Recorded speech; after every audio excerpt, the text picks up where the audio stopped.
Hello, I'm Liz and I live in Essex, and I've decided to do a video diary of me transforming an area of my garden that was currently used for a 12-foot trampoline for 10 years, which I have finally given away, and I'm hoping to turn it into a wildlife pond and bog garden.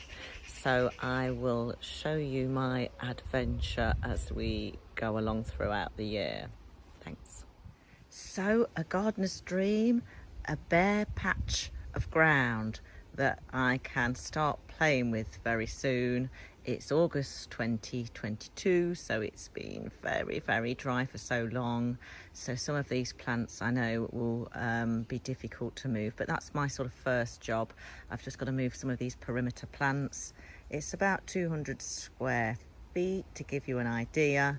I've got to move this spirea because I want this to be the bog garden end. I've got some sedges that I might try and use in a more of a wildlife bit of the garden, and then this poor I think it's a Rheum palmatum has never done anything, and I found out it actually wants it a lot more moist, so that will love more of a bog garden feel. I'll probably keep this end sort of a mixed border, and then have the pond somewhere in the middle and the bog garden bit over to the side. So a few more sedges to move, a lavatera and a lysmachia, or I know they like it quite wet anyway, so that could probably stay there. Another job I've got to do fairly soon is removing all of this. I don't know if you can see what it is. It's like this recycled tyres that I had put down for the children's play area.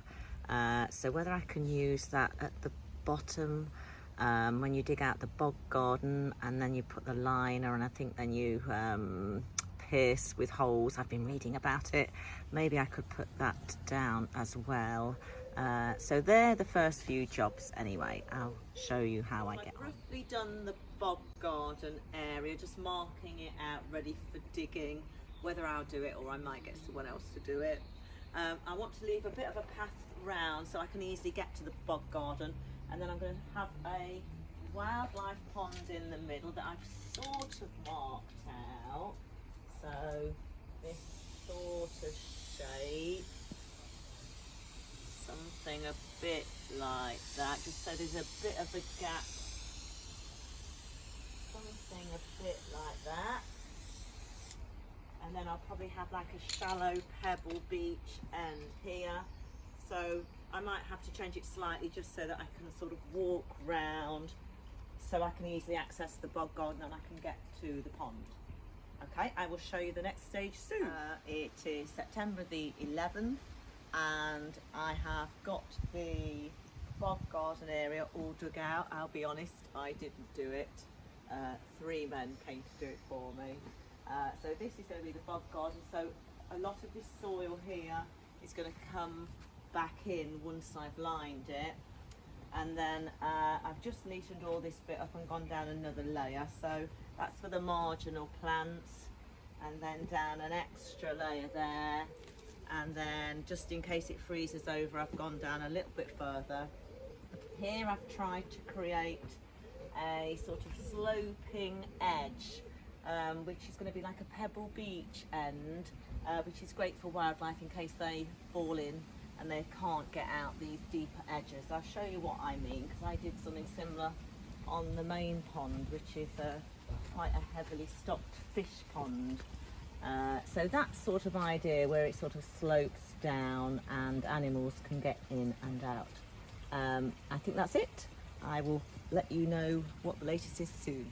So it is now October the 5th, and I probably chose the worst day to do it. It's exceptionally windy, and I have lined the bog garden area with some underlay initially, and then a reasonable quality pond liner, but I've saved the best quality pond liner for the actual pond, because obviously it doesn't really matter if this gets the odd put here in, and in fact I'm going to be piercing this in several places, and my next job hopefully tomorrow is to do that and to then line the bottom of it with gravel.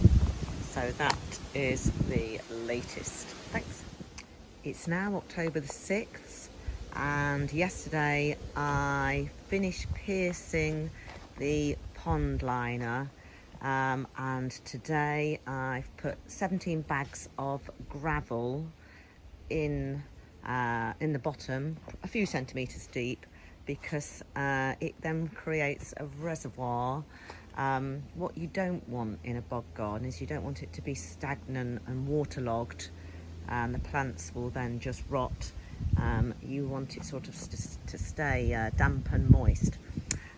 Also, what a bog garden needs is you want it to be high in nutrients. So unlike pond plants, where you don't want lots of nutrients because the water would go green, bog plants like humus rich, lots of nutrients. So I'm going to be adding lots of manure and compost in here when I start to backfill all the soil. So that's the job for today. October the 7th, I've just finished refilling the bog garden part. So I used the soil that was originally in there, plus lots of manure and garden compost. I've actually overfilled it. I don't know if you can see that, partly because it will sink down over time when the manure and the compost rots down a bit. And of course you're not meant to trample and walk over a bog garden, because that will cause it to be waterlogged, etc. So I'll leave that now for a few days. I've given it a good water, and I'll start planting next week. October the 11th, I've planted up the bog garden. Let me just quickly show you round. I've got some creeping Jenny Lysimachus, which will be good ground cover. Some lady ferns, which are a bit small at the moment.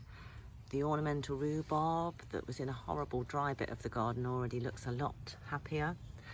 I've bought a skunk cabbage. I think this is a white one.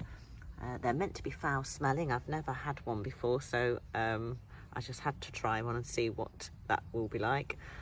An arachnoid fern. I'm not sure how well that will do, so I can always move it if I have to. Some ajugas that don't like to dry out. Again, we'll see how we get on with that. I've got a hard rush here, which I've divided from a big one in the main pond, so hopefully that will like it there. Behind that is a flipendula. I've got a few of these meadow sweets. Again, I've never grown these before, so we'll see how they do here. A regetia. I think that's a smaller variety of bronze peacock.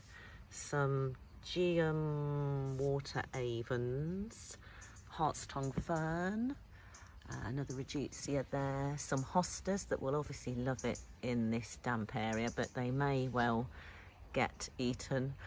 So hopefully some frogs will soon move in and keep the slug and snail population down. A gunnera, I've always wanted one. I might live to regret it because I know they get enormous. I've experimented with some penstemons. These are Dakota burgundy. We'll see how they get on there. I'm not sure how they will like being in the damp area. Some iris louisianas, a sea rush, and some marshmallows, a carex here and there, a few more ajugas, a royal fern, quite small at the moment, but that should get up 6 foot or more. And I think these are physiostegias, obedient plants, which like it moist, so we'll see how we get on there. So a few of them I may need to move, but overall hopefully they'll all be fairly happy. October the 13th, the underlay has just gone in, and now the pond liner will go on top, and then I can start finally filling it up with water. October the 15th, I've got the pond liner in, filled it up with water, done the pebble beach. I've tried to echo the planting in the bog garden with some plants in the pond. So I've used a few more hard rushes in the mini island and a few Iris Louisianas and a water avon. So hopefully that will mimic what's already happening in the bog garden. So today I'm planning on cutting the line around the edges and maybe trying to get some turf down as a path around the side of the pond. Hello, it's the 21st of October and I finally finished the pond and the bog garden. So I've got some turf and to blur the edges so you can't see the liner. It soaks it up like a sponge though, so it's continually wet, so we'll see how we get on with that, but at least it keeps the bog garden wet, which of course is what we wanted all along. Yeah, I'm quite pleased with it. Thanks, bye.